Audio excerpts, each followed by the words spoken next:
Бүгінгі күнгі эртең менен саат 9-дан бери иштер улантууда. 11 техника иштеп жатат.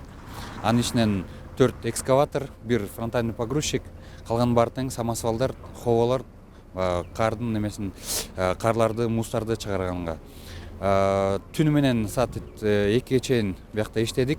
Баш аягы азыркыга 6,5 миң куб кар, муз, суу ташылып чыкты бияктан.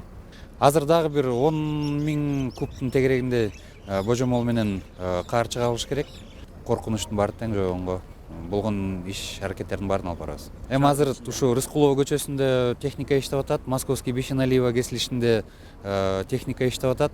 Анан Малдыбаева тарапта Космостун тушунда, Зеленхостун маңдайында, Илим мектептин жанында аякта да атайын техникалар иш алып барып атат. На данный момент проводится механизированная очистка ледяных и снежных масс из реки Аларча.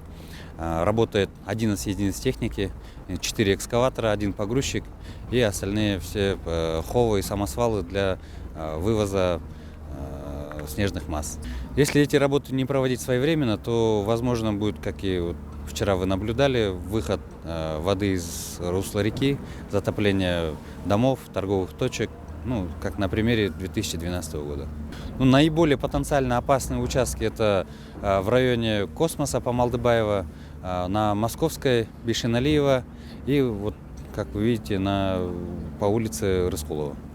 Вот. Они самые наиболее потенциально опасные, здесь больше всего наносов и угрозы затопления жилых домов.